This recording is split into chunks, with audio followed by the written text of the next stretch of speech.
Assalamualaikum warahmatullahi wabarakatuh. Saya Siti Nurhaliza, NPM 2019-110087. Di sini saya akan memaparkan materi tentang paragraf yang ada pada sesi 12 mata kuliah Bahasa Indonesia. Materi yang akan kita bahas ada pengertian paragraf, unsur paragraf, syarat paragraf, teknik pengembangan paragraf, macam-macam paragraf, dan pola pengembangan paragraf. Paragraf adalah suatu gagasan yang berbentuk serangkaian kalimat yang saling berkaitan satu sama lain. Menurut Ramlan, paragraf merupakan bagian dari suatu kalimat yang tersusun atas sejumlah pilihan kata yang membentuk kalimat. Kalimat tersebut tersusun rapi dan mengungkapkan kesatuan informasi berdasarkan acuan ide pokok atau gagasan yang terkandung di dalamnya. Dalam Kamus Besar Bahasa Indonesia, paragraf adalah bagian bab dalam suatu karangan atau biasanya mengandung satu ide pokok dan penulisannya dimulai dengan garis baru. Unsur paragraf.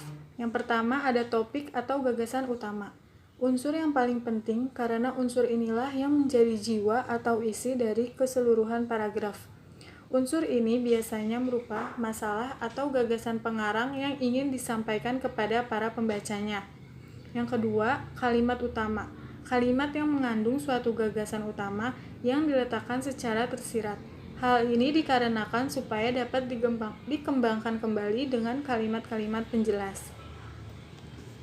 Yang ketiga, ada kalimat pendukung. Suatu kalimat yang mengandung gagasan penjelas. Kalimat ini mempunyai fungsi untuk menguatkan dan mendukung gagasan utama yang ada pada kalimat utama dengan cara memberikan data berupa fakta. Yang keempat, ada transisi. Supaya menjadi sebuah paragraf yang padu, kalimat di dalam paragraf disusun dengan menggunakan transisi atau konjungsi. Ada dua macam konjungsi yang biasa dipakai, yaitu konjungsi antar kalimat dan konjungsi intra-kalimat. Yang kelima, ada kalimat penegas. Unsur ini tidak terlalu penting di dalam sebuah paragraf, karena tidak semua paragraf mempunyai penegas.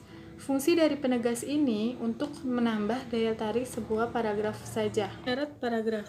Yang pertama, kesatuan atau kohesi. Kesatuan dalam paragraf adalah bahwa sebuah paragraf yang baik hanya boleh mengandung satu gagasan.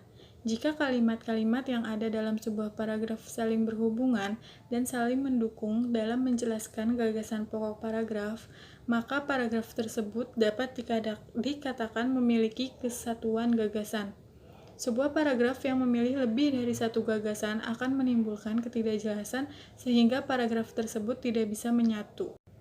Yang kedua, ada kelengkapan.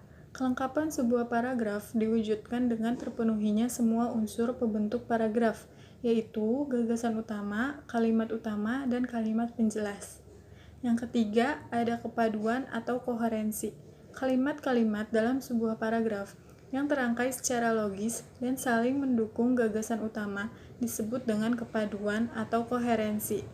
Kepaduan ini bisa kita dapatkan dengan penggunaan konjungsi baik intra-kalimat maupun antar kalimat. Teknik pengembangan paragraf. Yang pertama, secara alami.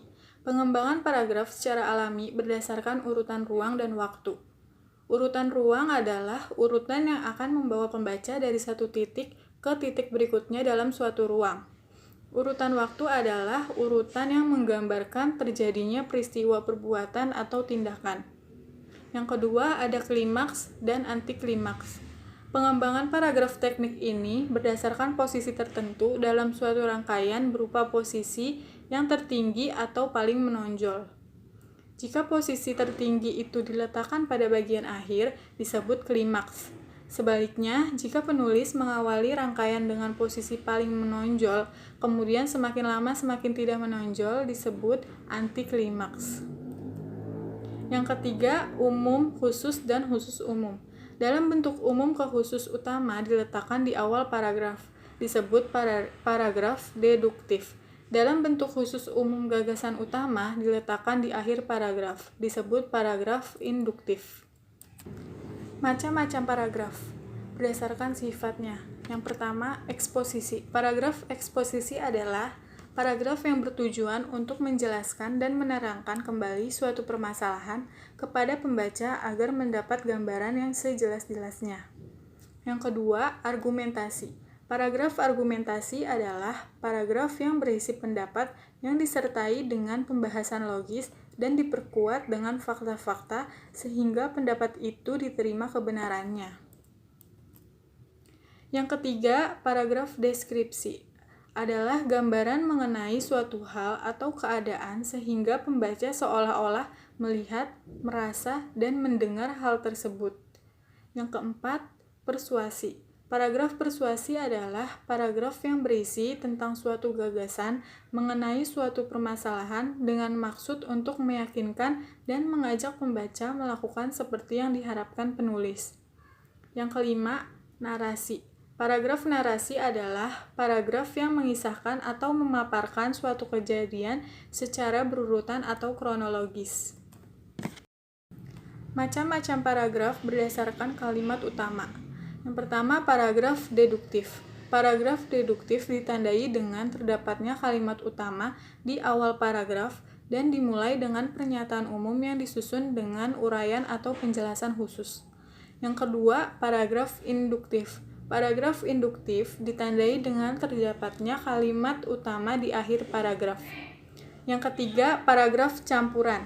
Paragraf campuran ditandai dengan terdapatnya kalimat utama di awal dan di akhir paragraf.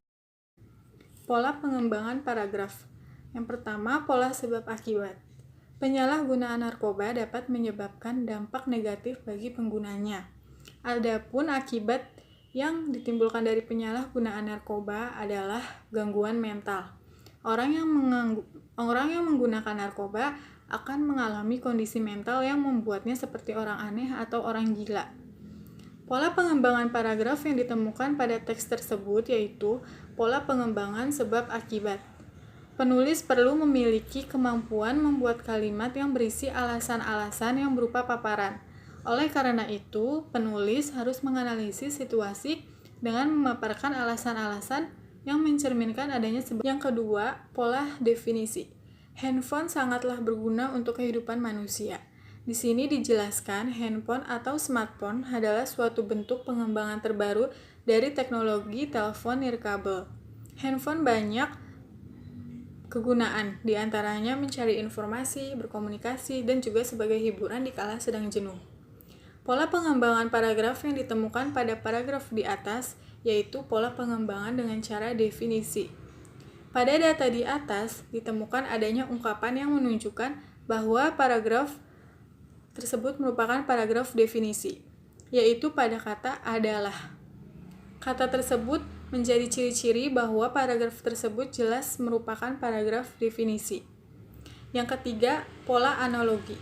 Berbagai arti penting pohon bagi kehidupan adalah fondasi dasar dalam merawat sistem. Penopang berbagai sendi kehidupan di bumi, tanpa pohon tidak mungkin ada tempat kehidupan di muka bumi ini. Pada paragraf di atas ditemukan pola pengembangan paragraf dengan cara analogi. Pada data di atas ditemukan adanya kata kiasan seperti fondasi dasar. Sendi kehidupan yang menjadi petunjuk bahwa paragraf tersebut merupakan paragraf analogi. Kata fondasi dasar dan sendi kehidupan merupakan kata kiasan. Yang keempat, ada pola pertanyaan-jawaban. Pohon sangat berguna bagi masyarakat. Mengapa pohon sangat bermanfaat bagi masyarakat? Pada dasarnya, pohon sangat bermanfaat bagi masyarakat karena pohon bisa menghasilkan oksigen, di mana oksigen sangat dibutuhkan oleh manusia. Pada kalimat di atas, ditemukan kata pertanyaan yaitu mengapa. Hal ini menunjukkan bahwa ada suatu hal yang dipertanyakan pada paragraf tersebut. Yang kelima, ada pola ilustrasi. Olahraga merupakan rangkaian kegiatan yang menyehatkan badan. Pasalnya, dengan berolahraga, kita dapat terhindar dari penyakit. Misalnya saja dengan berenang. Olahraga yang dilakukan di dalam air sangat berguna menyehatkan kesehatan paru-paru dalam bernafas. Berdasarkan teks di atas bahwa penulis memberikan sebuah ilustrasi dari pentingnya berolahraga. Salah satunya dengan cara berenang yang dapat menyehatkan paru-paru. Serta penulis juga menjelaskan bahwa yang paling penting dari berolahraga adalah membuat tubuh menjadi sehat. Yang keenam, pola perbandingan pertentangan. Penyalahgunaan narkoba di Indonesia meningkat tajam dibandingkan dengan tahun-tahun sebelumnya, bahwa tahun ini disebut-sebut lebih parah dari kasus-kasus yang terjadi di awal tahun sebelumnya. Pada kata dibandingkan, kata tersebut menunjukkan bahwa ada paragraf tersebut, si penulis ingin menunjukkan bahwa ada sesuatu yang dibandingkan, yaitu tingkat penyalahgunaan yang semakin meningkat tajam dibandingkan tahun sebelumnya. Yang ketujuh, ada pola sudut pandang. Orang tuaku berpengaruh besar dalam kehidupanku. Sejak kecil, aku sudah dididik dan dinasehati agar menjadi orang baik. Aku sekolah dibiayai, keperluan disiapkan agar nanti masa depanku cerah dan sukses. Pola pengembangan paragraf yang ditemukan pada paragraf di atas yaitu pola pengembangan sudut pandang. Pada paragraf di atas ditemukan kata aku yang merupakan salah satu dari ciri pola pengembangan paragraf sudut pandang. Kata aku pada paragraf di atas berperan sebagai pelaku utama yang menceritakan tentang kehidupan dan orang tuanya. Demikian materi yang dapat saya sampaikan tentang paragraf. Kurang lebihnya saya mohon maaf. Wassalamualaikum warahmatullahi wabarakatuh.